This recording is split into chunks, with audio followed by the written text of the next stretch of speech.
Sekarang kita mau melakukan pemeriksaan lutut.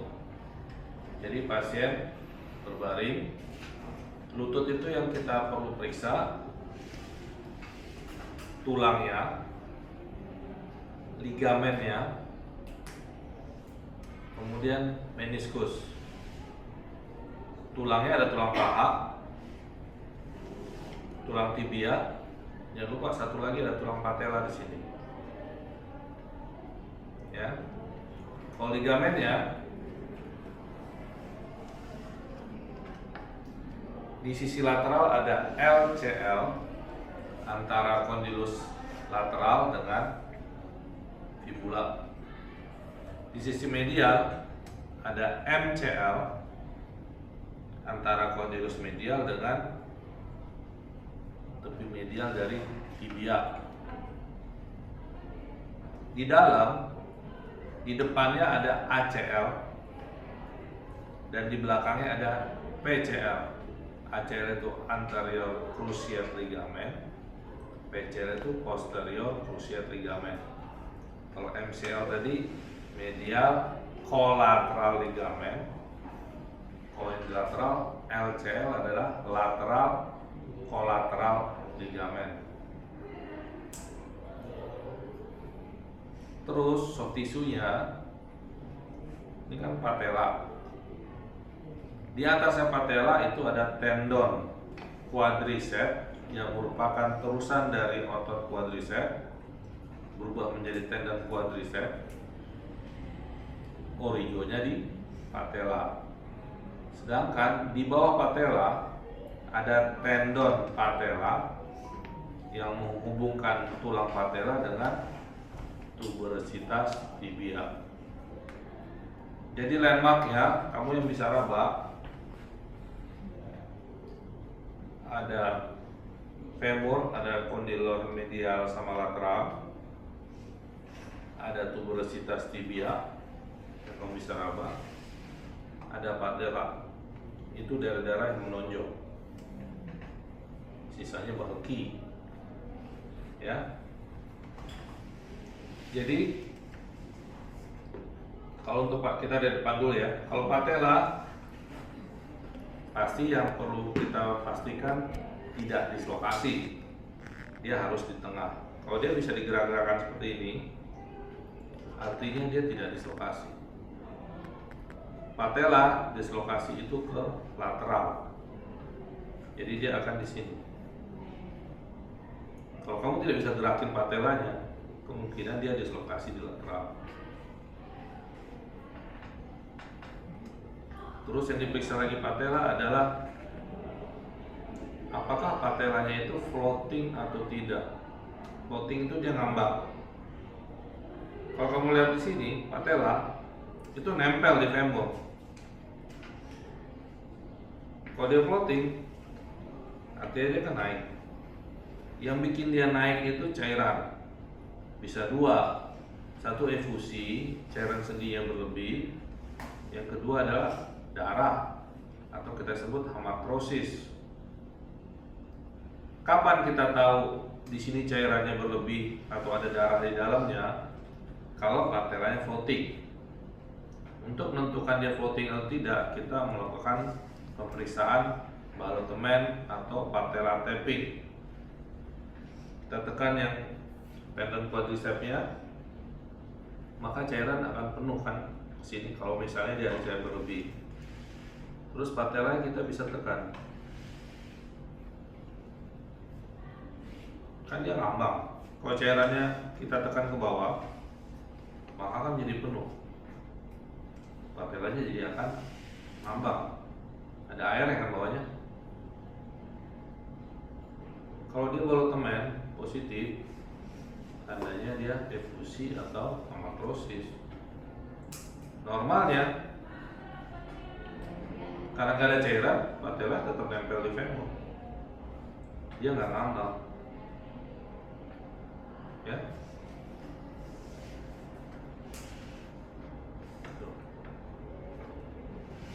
Kalau ngambang itu dia akan balotemennya positif. Ini harus kayak di ginjal. Kalau ginjal bisa gerak-gerak, tandanya hidronefrosis kan. Kalau ini dia tandanya tidak ada hematrosis, tidak ada efusi. Kemudian kita pindah ke ligamen, periksa. Yang tadi yang di depan yang teraba duluan patella tendon. Kalau kamu bisa meraba dalam fleksi, bisa meraba ketegangannya, artinya dia utuh. Sebenarnya ada lebih gampang lagi menentukan patella tendon itu utuh atau tidak. Mau angkat, pasien suruh ekstensi, angkat kakinya. Kalau putus nggak mungkin dia bisa angkat kaki. Kalau untuk mengangkat kaki membutuhkan quadriceps, patella, dan patella tendon sebagai pengungkitnya. Kalau kamu biasa lihat katrol itu kan tali, harus ada yang ngungkit. Kalau tali nggak ditegangin, bendanya nggak bisa diangkat kan. Begitu juga dengan patella tendon, patella, dan quadriceps. Angkat kakinya, artinya dia utuh, tidak ada yang putus. Patella tidak fraktur. Fraktur patella nggak akan bisa angkat kaki karena pengungkitnya nggak ada. Oke. Sekarang ke MCL. Untuk menentukan MCL utuh, kita angkat kakinya dalam keadaan ekstensi, dorong ke arah medial. Artinya kita lakukan gerakan valgus, membuat kakinya bengkok ke arah medial. Kalau kita dorong begini, maka ini akan teregang bagian MCL-nya. Ya, kalau pasien kesakitan, artinya ada cedera dari MCL. Terus coba lagi dalam posisi mid fleksi, dorong lagi. Kalau ini jadi bengkok, jadi X gitu, bengkok ke arah sana, artinya dia robek atau putus. Kalau kesakitan, artinya dia ada perobekan minimal mungkin. Kemudian untuk LCL, ekstensikan dorong ke arah lateral. Maka yang bagian LCL-nya akan keregang kalau kita dorong begini kan. Fleksi juga dorong ke arah lateral. Kalau dua-duanya nggak sakit, artinya LCL ataupun MCL-nya normal. Kalau ada sakit, berarti ada cedera. Kalau dia digini bisa bengkok atau digini bengkok, artinya dia putus. Karena normalnya manusia nggak bisa didorong ke medial atau ke lateral kaki kita. Gerakan lutut tuh cuma satu direksi, fleksi, ekstensi. Nggak kayak tangan, ada ke samping, fleksi, ekstensi, muter kayak di sini, atau kayak bahu ada rotasi. Lutut nggak ada, dia hanya fleksi, ekstensi, nggak ada deviasi kiri kanan. Oke. Kemudian ada ligamen yang di dalam, yang tadi saya bilang ACL dan PCL. Dia berbentuknya seperti cross. Makanya namanya A anterior, C-nya itu cruciate, cross. Kalau yang di samping-samping tadi namanya kolateral. Sama-sama C, tapi dia kolateral. Tapi kalau yang tengah itu cruciate karena bentuknya memang saling menyilang. Yang anterior ACL di depan, PCL di belakang. Jadi untuk memeriksa ACL ada namanya drawer test. Kaki pasien fleksi, kita dudukin, terus kita pegang proximal tibianya, tarik ke depan. Kalau bisa ditarik ke depan, kamu lihat ini patella, itu tuberositas tibia, itu ada garis. Apa tadi? Bendanya? tendon patella. Nah, tendon patella itu jangan berubah posisinya. Kalau misalnya ininya maju, si tuberositasnya maju, artinya ACL putus. Karena ACL itu menahan tibia translasi ke depan. Ya, patokanmu tendon patella ini lihat. Bila kita bisa tarik ke depan, ACL putus. Bila kita bisa dorong ke belakang, PCL yang putus.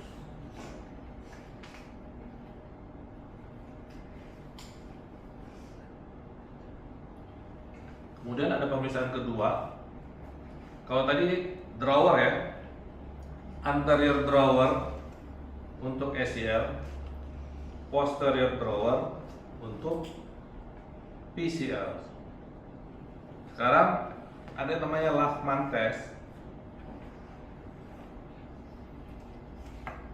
hanya untuk ACL. Pegang di femur, pegang di tibia, kamu gerakan kayak gini. Kalau dia bisa gerak, sama, kita bisa translasikan tibia ke arah depan, artinya ACL-nya putus. Tapi ini tidak dikerjakan untuk PCL, karena posisi ini kita akan miss diagnosis kalau untuk PCL. Kalau untuk ACL bisa.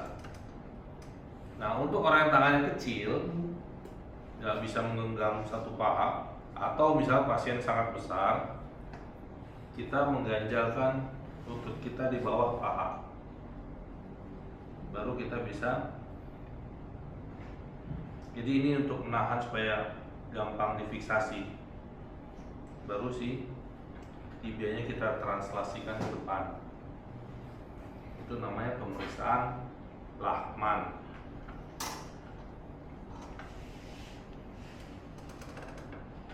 Ada lagi pemeriksaan, tadi kan untuk ACL. PCL punya pemeriksaan yang cukup sensitif juga, yaitu kita angkat. Kalau tibianya jatuh ke belakang relatif terhadap femurnya, namanya sack sign. Jadi kalau kita angkat nih, kaki ini jatuh, sack sign-nya positif, itu tanda ruptur dari PCL. Sack sign positif. Kemudian ada satu lagi benda yang di dalam komponennya adalah meniskus atau bantalan sendi. Meniskus itu berbentuk seperti huruf C, satu di medial, satu di lateral. Jadi kalau femur ketemu tibia, di tibia itu ada meniskus medial, meniskus lateral. Sesuai kan tulang femur itu ada kondalnya kan, kondalnya kan dua, jadi satu kondal itu dipeluk oleh satu meniskus. Jadi si kondal akan bergerak di dalam lingkaran meniskusnya.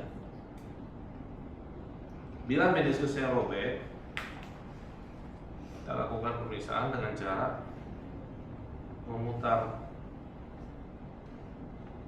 Jadi kita menekan si meniskus yang menjepit tibia ke kondal femur, ya. Atau kalau ada pemeriksaan khusus namanya Apley grinding test, kamu ngurep,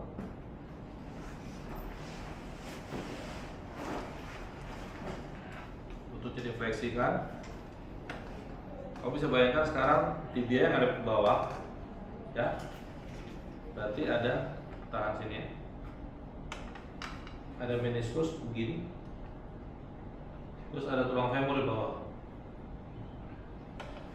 Kita tekan, ini lebih gampang daripada tadi, karena kita bisa pressure ke bawah. maka si meniskusnya akan kejepit. Kalau dia robek, pasien akan kesakitan.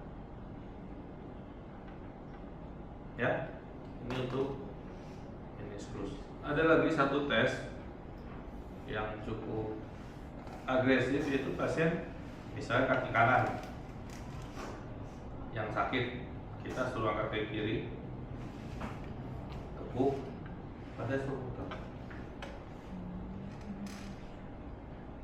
Nah, itu juga akan menggilas meniskusnya. Kalau dia robek, dia akan kesakitan. Itu namanya tes Sali tes.